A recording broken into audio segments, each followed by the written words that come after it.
सचिन मीणा का घर, जहां पर अभी बताया जा रहा है कि सीमा हैदर भी नहीं है और सचिन भी नहीं है।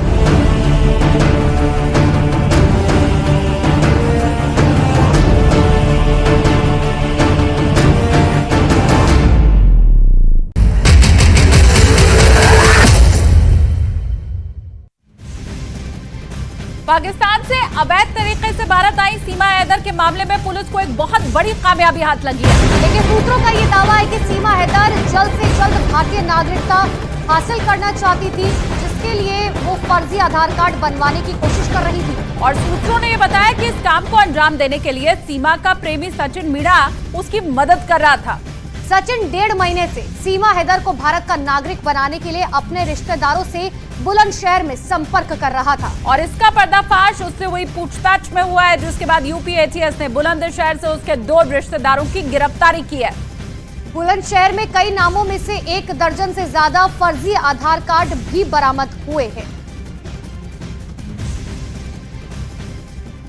तो वहीं सूत्रों के हवाले से खबर यह भी है कि सीमा हैदर के कराची प्रवास की जांच फिलहाल चल रही है। सीमा हैदर कराची में 4.5 साल अपने पति के बिना रही हैं, जबकि उनका मायका और ससुराल दोनों सिंध प्रांत में है। और ऐसे में जांच एजेंसियों को इस बात का शक है कि इस दौरान आईएसआई ने उन्हें प्लांट किया होगा और वहीं से सीमा ने भारत आने का प्लान बनाया। अब सूत्रों के मुताबिक जांच एजेंसियों को सीमा हैदर की पूछताछ के दौरान अपने कराची के ठिकाने के बारे में जो कुछ भी बताया है वो हैरान कर देने वाला है, और उसी के मद्देनजर उन्हें सीमा पर शक है। और इसी के आधार पर जांच एजेंसियों को यह भी शक है कि कराची में रहते हुए सीमा ने कई जगहों की यात्रा की थी।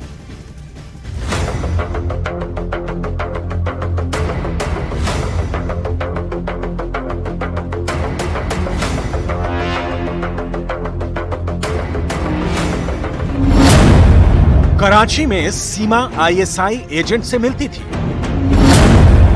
कराची में सीमा का हैंडलर कौन था? क्या सीमा हैदर हिंदुस्तान में प्लांट की गई?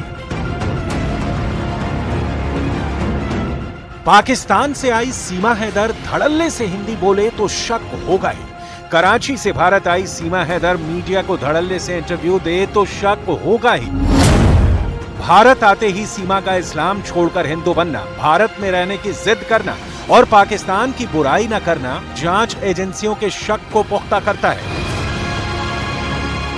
पाकिस्तान में बहुत सारे लोग आपको बुरा भला बोल रहे हैं, हिंदुस्तान में भी बहुत सारे लोग आपके बारे में मीम्स बना रहे हैं, ट्विटर पे बहुत सारी पोस्ट हो रही हैं। आपको सुन के कैसा लगता है? बुरा लगता है? हिंदुस्तान में फिर भी आपको बहुत प्यार मिल रहा है। सर, पाकिस्तान के लोग कह रहे हैं कि तुम पाकिस्तान के बारे में, मैं पाकिस्तान के बारे में एक शब्द भी गलत नहीं कहा होगा। जिस कबीले से, जहाँ से मैं हूँ, सिंध और बलोच कबीले से, मैं उन्हीं औरतों की बात करती हूँ। मैं ये बात नहीं कहती कि पाकिस्तान गंदा है, पाकिस्तान में ऐसा है, पाकिस्तान में वैसा। मैं पाकिस्तान की कभी बुराई नहीं करी। जो शहर की लड़कियां हैं वो बहुत खुश हैं, अच्छे से रहती हैं। मैं अपने गांव की बताती हूँ, जहाँ मेरी शादी हुई, मैं उस गांव का बताती हूँ। सर, पाकिस्तानियों को मैं रिक्वेस्ट करूंगी कि मुझे इस तरह बिला वजह ना कहें। मैं मोहब्बत में आई हूँ, मैं वहाँ खुश नहीं थी तो मैं आ गई। तो खामखा के मुझे इस तरह गलत बातें, मैं भी यूट्यूब चला रही थी ना वहाँ पे, तो देख रही थी किसी के फोन में, तब भी वो यही कह रहे थे कि सीमा पाकिस्तान के बारे में ऐसे क्यों कह रही, सीमा पाकिस्तान के बारे में ऐसे क्यों कह रही है। तो ऐसा कुछ भी नहीं है सर, मैं पाकिस्तान को कुछ गलत नहीं कह रही। मैं ऐसी नहीं हूँ कि मैं उस देश छोड़ा है तो उसके बारे में गलत बोलूंगी।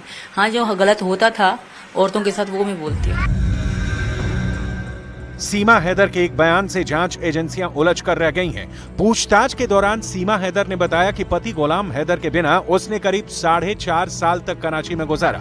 इस नई थ्योरी के बाद जांच एजेंसियां उलझ कर रह गई हैं। अब जांच एजेंसियां सीमा हैदर का कराची कनेक्शन तलाश रही हैं, क्योंकि सीमा हैदर से पूछताछ के दौरान उसके पाकिस्तान के कई अलग अलग इलाके में रहने की जानकारी मिली है। सूत्रों के मुताबिक सीमा हैदर से अब उसके पाकिस्तान में सिंध प्रांत और कराची से जुड़े सवाल पूछे जा रहे हैं कि सीमा कितने दिन सिंध में रुकी थी और किसके घर में थी, वहीं कराची में किसके संपर्क में वो रही थी। सीमा पर शक इसलिए गहरा रहा है क्योंकि कराची में वो गुलाम हैदर के बिना तकरीबन 4.5 साल रही है। क्या कहीं सीमा आईएसआई का प्लांट तो नहीं?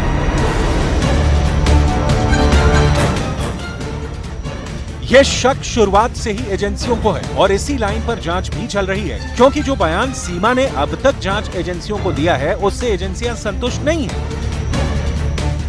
सूत्रों के मुताबिक सीमा हैदर सेना के कई अधिकारियों और जवानों को फ्रेंड रिक्वेस्ट भेजी थी। यही नहीं, सीमा ने अपने व्हाट्सएप प्रोफाइल में कश्मीर के पहाड़ों की फोटो लगाई हुई थी।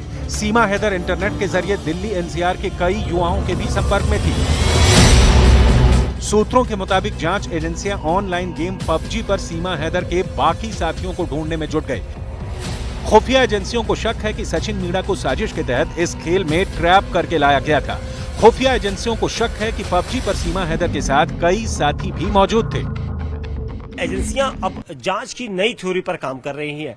वो थ्योरी है कि पबजी खेल में तकरीबन 10 प्लेयर होते हैं और 10 प्लेयर में क्या सीमा हैदर और उसके अलावा पाकिस्तानी गेमर भी थे, जिन्होंने सचिन को टारगेट करके सचिन को अपने ट्रैप में लिया और उसके बाद उस गेमर में जो उस गेम में खेल रहे थे वो एक एक करके पीछे हटते चले गए और सचिन और सीमा नजदीक आने लगे।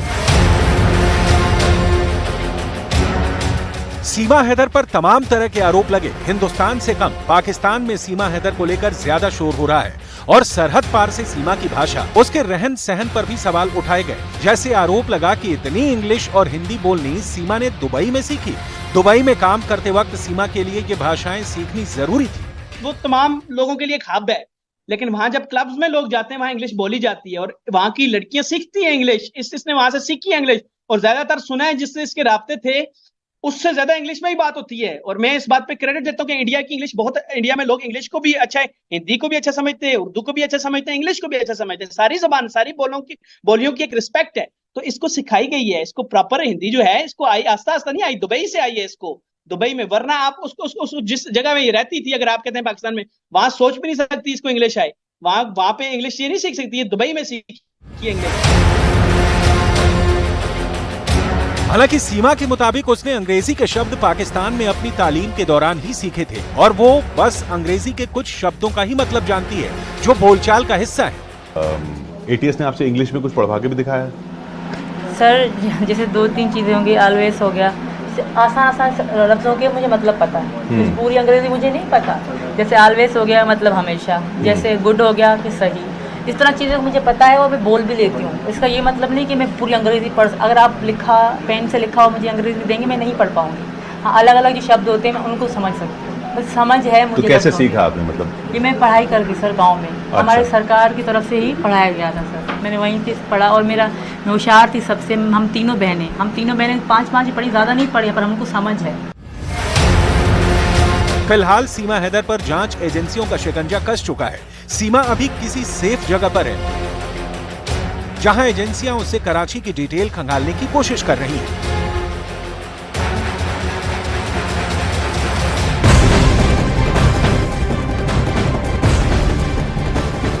और इधर पाकिस्तान से नेपाल के रास्ते अवैध तरीके से भारत आई सीमा हैदर और सचिन को लेकर जांच एजेंसियां सबूत जुटाने में जुटी हुई हैं। सूत्रों के मुताबिक जांच एजेंसियां सीमा हैदर के सोशल मीडिया अकाउंट की पड़ताल भी कर रही हैं। सीमा हैदर ने भारत में आने से पहले कई ऐसे वीडियो सोशल मीडिया पर पोस्ट किए जिसकी मदद से उसकी और सचिन की दोस्ती अच्छी हुई।